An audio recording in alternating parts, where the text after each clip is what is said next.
Assalamualaikum warahmatullahi wabarakatuh. Perkenalkan, nama saya Muhammad Daniel Khairul Anam. Saya dari mahasiswa Teknik Hasil Perikanan angkatan 2021. Nah, pada video kali ini, saya akan menjelaskan sedikit tentang modifikasi pati. Nah, sebelum masuk ke materinya, mungkin teman-teman ada yang sudah tahu, mungkin juga sebagian ada yang belum tahu apa sih pati itu. Nah, pati sendiri merupakan polimer karbohidrat yang paling banyak mendapat perhatian karena kegunaannya yang luas. Nah, langsung saja masuk ke materinya, modifikasi pati.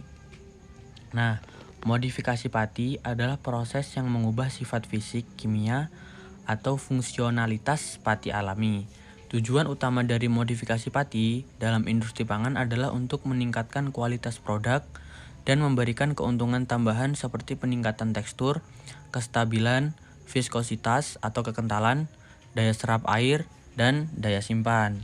Nah, tujuan dari modifikasi pati sendiri mungkin sudah saya jelaskan tadi, atau ada lagi yaitu untuk kan begini ya, kalau pati alami itu kan ada beberapa kandungannya itu yang dapat memperlambat atau menghambat sebuah proses pangan. Nah, jadi diperlukan modifikasi pati ini. Selanjutnya, tujuan modifikasi pati meningkatkan fungsionalitas pati, memperbaiki sifat fisik dan kimia pati, menghasilkan produk pangan yang lebih baik. Nah, jenis modifikasi pati yaitu yang pertama modifikasi fisik, yang kedua modifikasi kimia, yang ketiga modifikasi enzimatik. Modifikasi fisik yaitu contohnya geletanisasi atau pre-geletanisasi, yaitu yang kayak gel itu. Yang kedua substitusi, penambahan gugus fungsional. Yang ketiga hidrolisis atau enzimatik. Selanjutnya, aplikasi modifikasi pati pada produk pangan. Yang pertama yaitu saus dan dressing. Modifikasi pati dapat digunakan untuk meningkatkan viskositas atau kekentalan. Saus dan dressing memberikan tekstur yang kaya dan lembut. Produk makanan olahan. Modifikasi pati digunakan dalam makanan olahan seperti mie instan, sosis, nugget, atau kue kering untuk meningkatkan tekstur, kekenyalan, dan daya serap air. Nah, jadi di mie instan yang sering kita makan, sosis, nugget, itu juga mengandung modifikasi pati. Selanjutnya, produk susu dan es krim. Modifikasi pati digunakan dalam produk susu seperti yogurt, puding, atau susu-susu untuk meningkatkan stabilitas, viskositas atau kekentalan, dan tekstur. Pada es krim, modifikasi pati digunakan untuk mencegah pembentukan kristal es dan memberikan kelembutan yang diinginkan. Nah, ini kan kita juga pernah makan es krim ya. Nah, di es krim itu kan kita kan makannya itu kan teksturnya lembut. Nah, itu berkat si modifikasi pati ini. Jadi kalau nggak ada modifikasi pati, nah nanti es krimnya jadi kayak kristal, jadi nggak lumer gitu pas dimakan. Selanjutnya, produk roti dan kue.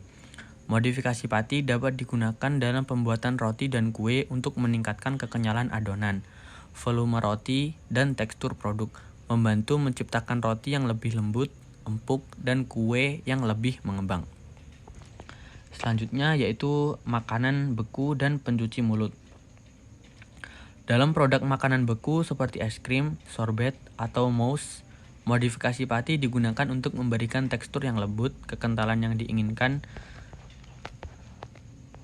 Selanjutnya yaitu keuntungan modifikasi pati. Yang pertama yaitu peningkatan kualitas produk. Maksudnya yaitu modifikasi pati memungkinkan produsen untuk meningkatkan kualitas produk pangan. Nah, dengan mengubah sifat-sifat pati ini, seperti tekstur, kekenyalan, dan daya serap air, produk pangan dapat memiliki kualitas yang lebih baik, seperti tekstur yang lebih lembut, kerenyahan yang lebih baik, dan rasa yang lebih kaya. Maksudnya rasanya itu kayak lebih bervarian gitu.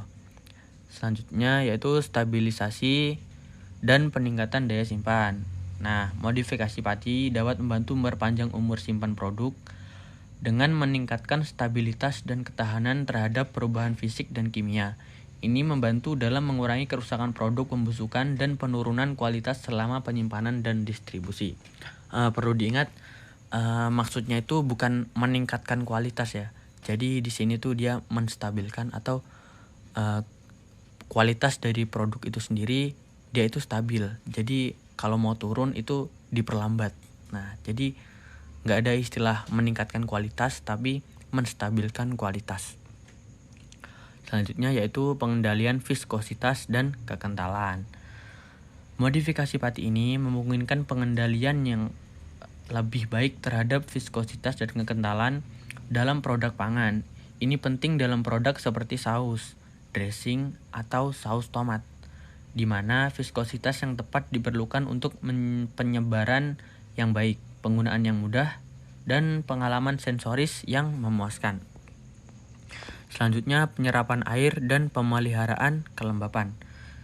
Modifikasi pati sendiri dapat meningkatkan daya serap air dalam produk pangan, yang penting dalam menjaga kelembapan dan kualitas produk. Peningkatan daya serap air dapat membantu pencegahan kekeringan, mengurangi pembentukan gumpalan, dan menjaga tekstur yang diinginkan. Nah, contoh di roti itulah. Selanjutnya yaitu kontrol peningkatan dan emulsi. Modifikasi pati dapat digunakan untuk mengontrol pengikatan dan emulsi dalam produk pangan. Ini memungkinkan stabilisasi dan penyatuan bahan-bahan dalam produk seperti saus, krim, atau adonan roti, sehingga menghasilkan tekstur yang halus dan homogen atau tercampur merata. Selanjutnya yaitu adaptasi produk khusus. Modifikasi pati memungkinkan pengembangan produk pangan khusus seperti produk bebas gluten atau produk rendah lemak. Dengan menggunakan modifikasi pati yang tepat, produsen dapat menciptakan alternatif yang sesuai bagi konsumen dengan preferensi atau kebutuhan diet khusus. Nah, mungkin keuntungan dari modifikasi pati sendiri di produk pangan mungkin yang baru saja saya jelaskan tadi. Mohon maaf teman-teman, habis ada kendala sedikit. Baik, kita langsung saja lanjut ke materi selanjutnya ya. Yang selanjutnya yaitu pantangan modifikasi pati pada produk pangan. Nah, yang pertama itu pengaruh terhadap karakteristik sensoris produk. Nah, penggunaan modifikasi pati dalam produk pangan dapat memberikan pengaruh terhadap karakteristik sensoris produk. Nah, contohnya yang pertama adalah perubahan rasa dan aroma.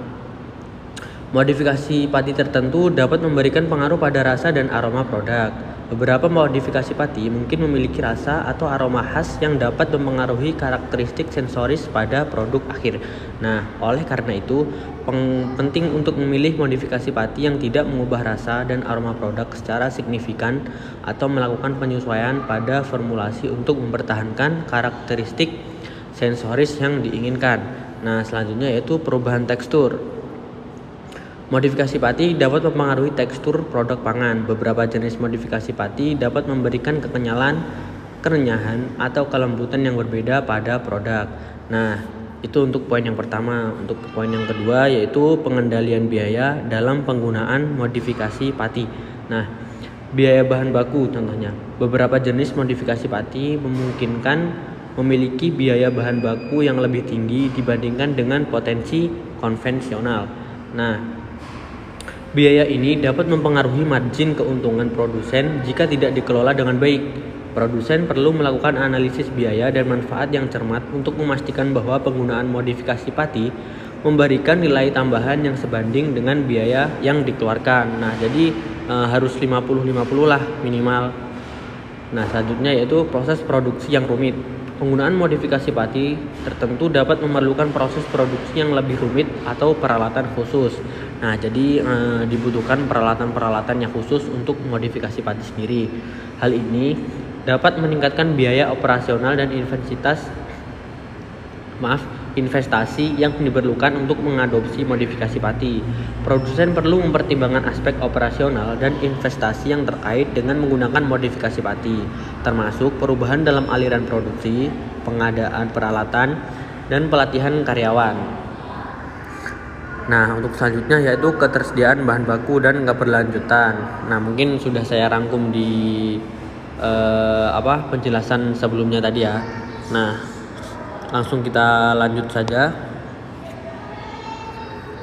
Yang terakhir adalah kesimpulan. Nah, modifikasi pati memiliki peran penting dalam pengembangan produk pangan. Nah, salah satunya kan yang pati alami itu kan dapat menghambat. Nah, makanya modifikasi pati diperlukan untuk menghilangkan yang pati alami tadi. Yang kedua yaitu menawarkan berbagai manfaat dan aplikasi yang luas. Yang ketiga, penting untuk mempertimbangkan tantangan dan keberlanjutan dalam penggunaan modifikasi pati sendiri. Nah, mungkin segitu saja pemaparan materi dari saya tentang modifikasi pati. Nah, apabila dari teman-teman ada yang masih belum paham atau ada dari kata-kata saya yang masih bulet atau jelibet, mungkin bisa langsung kontak personal aja ya, ke WA atau ke DM Instagram saya. Nah, semoga ilmu yang saya share ke teman-teman ini dapat bermanfaat bagi teman-teman semua. Saya pamit undur diri. Wassalamualaikum warahmatullahi wabarakatuh. Sampai jumpa di konten selanjutnya. Terima kasih.